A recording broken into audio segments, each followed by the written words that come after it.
on our way to Harvard University, where we've been invited to examine the Francis Child collection. Apparently there are several boxes full of materials that Child had collected over the years and that people had added to the collection after he passed away. I think the last piece was added to the collection in the 1970s sometime.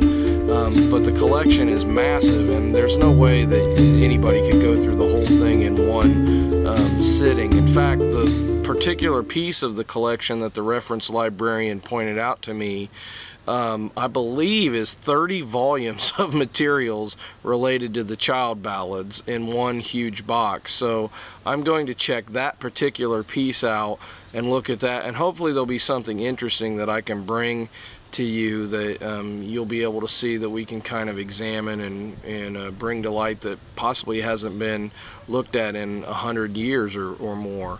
So the reference librarian was very helpful at Harvard and invited us to come, and we get to spend pretty much as long as we want looking at the materials. So I'm hoping that today will be a very fruitful endeavor and we'll have something exciting to show for it. My name is Willie Minix. I'm the author of the Mandolin Dead Man's Tuning series of books, and I'm fascinated with the life and work of Francis J. Child. Child was a Harvard professor. He was actually the first professor of English at Harvard College, before it became Harvard University. And he was also, before that, a professor of rhetoric, and he taught a lot of folklore and was heavily influenced by the Brothers Grimm, whom he met on a trip to Germany when he was working on his doctorate. The Brothers Grimm had challenged him to explore English language folk tales and folk stories, and his main concern was not so much with the music, whereas mine pretty much is. I'm very interested in, as a musician, in the actual songs themselves, but he wanted to contain the poetry of these songs and kind of discover how the poems changed over time from culture to culture or from place to place wherever the English and Scottish people went. So I am on the trail of Francis Child and his legacy that he left behind us. Where I live in North Carolina, there are a lot of people that still play these ballads and these songs, and you'll go to fiddle festivals and folk festivals and you'll still hear these old tunes being played in different variations and different versions, different melodies. In the 1950s, a professor named Bronson collected as many tunes as he could find of these songs that Child had collected. Now, Child collected 305 prototypes of these songs, but there are some songs that have 30 verses or 30 different versions. Some have only 5 and some have 20 or whatever, but there are lots of variations that have continued to be discovered long after Child passed away. So there are some songs that can have 40 or 50 different variations of the tune, and Bronson couldn't collect all those, and I don't think anybody could really collect them because they keep changing. These songs are living, they're alive, and they morph and they change and they become something that is totally different. When you look at one version from one part of the world and compare it to another version, you almost can't tell that they came from the same root source, but they do. And I think that's what's interesting and what's so fascinating about studying these ballads. So hopefully in the course of this video you'll be able to find something that will inspire you to get your instrument out and start playing these songs too. So we were talking, I'm just a normal guy, you know. I don't really feel like I fit in very well with Harvard types or rich people or, eloquence or anything like that.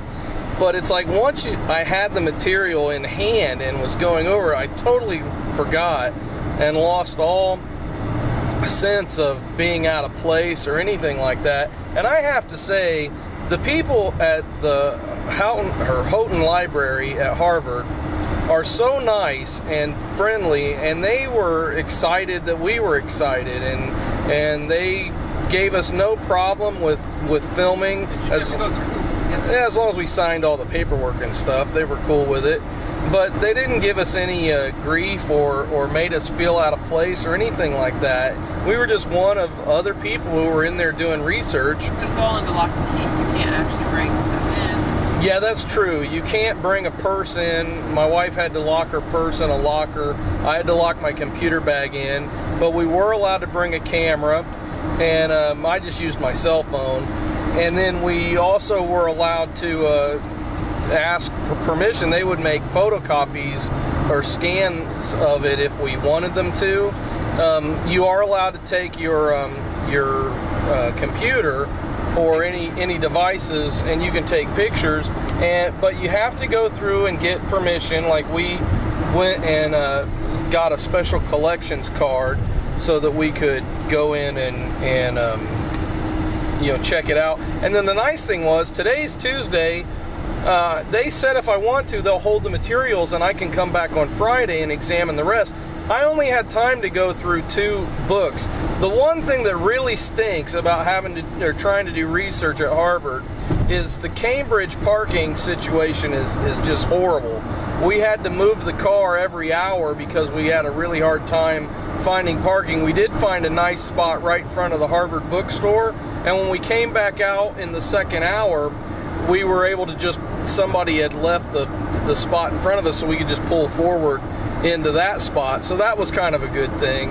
But for the most part, the parking situation is a little bit rough. But, the nice thing is the materials are available. They're easy to check out when you get into the library. The one thing that I noticed and that my wife commented on is a person could do an entire book just off of the letters that were written to Francis Child, and they could go through and talk about why the people chose to send him. They have 4 volumes of scrapbooks that are dedicated just to the rejects of the books of the pieces that he didn't want to include in with his encyclopedia or collection. The other thing that I found interesting is a lot of the people that wrote to Professor Child would include the melodies of the tunes that they were sending him, but he didn't choose to include those in his book. And I think that was kind of an interesting thing that some of the people felt that would have been worth preserving, apparently. But I think later on down the line, Professor Branson actually gathered that information up. But it was definitely an interesting visit, well worth the time and the effort of going there. And maybe if I have the time and my kids want to check it out, I might go back there on Friday and check out a few more of the materials.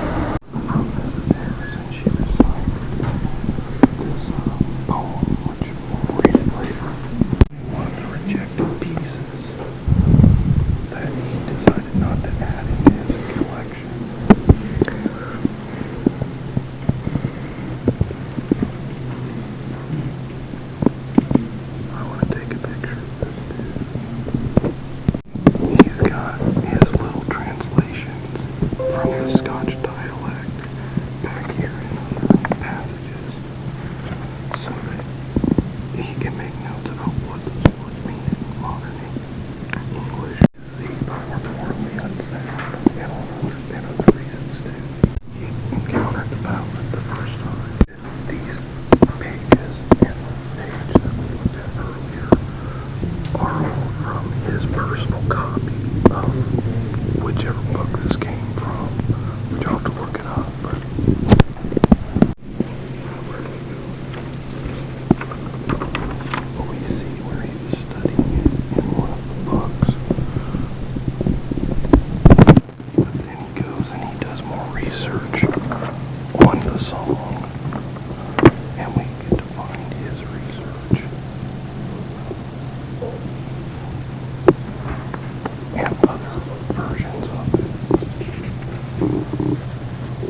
So we just spent the last hour or so, couple hours, in the I can't pronounce it, Houghton Library.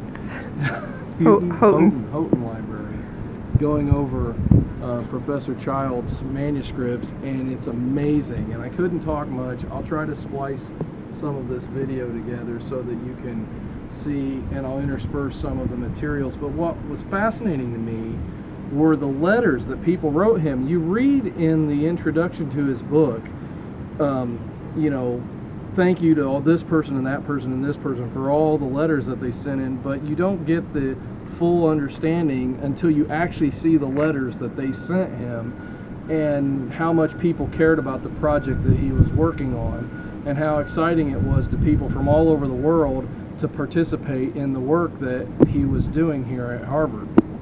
So looking forward to checking it out again, maybe Friday. Just left Harvard a little while ago, and I wanted to record some thoughts about what I discovered. One thing that I found very interesting was in the rejected text of ballads, I found the 12 Days of Christmas, which I'll have to show you the footage, or the clip of that. Well, it wasn't really a clip. I guess I just took a picture of it. And the other thing, I was talking to a guy named Peter, who's one of the librarians there, and I had mentioned that it was interesting that Child would, you know, a ballad kind of starts in the beginning of who knows what, and it kind of tells a little snapshot, and then it just sort of ends. And sometimes it's ambiguous. Well, the way Child wrote the intros to some of the ballads was very similar. It was almost as if he was responding to maybe some questions or a letter or something that somebody asked, and you don't really get, not on all of them, but sometimes you don't really get like a nice, you know, understanding. Well, what I found going through the material, and this is what I was telling this guy Peter, you find the letters that people wrote to Child. You get to see what it was that they asked him, and then it makes sense of what his responses were in the manuscripts, or the things that he was trying to address when he wrote it down. So these letters are just phenomenal. Well, this guy Peter said what'd be so great is if somebody made a book where they took the letters that were sent to Child, and they lined them up with those parts of the text. And I said, well, that's what my wife said too. So I think that might be something that needs to go into the companion volume with this video series. The other thing that I thought was really interesting was I found Child's copy of Tam Lin that was sent to him, and I'm not going to tell you who sent it because right now I've forgotten. But they wrote it out. It's so beautiful. They wrote it out in calligraphy and really nice handwriting. It's a really big piece of paper, so I can't wait to examine that more and find out. But there are so many letters. The other thing that was fascinating is Child, in the rejections volume, I think it's volume 4, there are sorted by language lots of ballads from other countries. Like he has a section for Italian ballads, Spanish and Portuguese.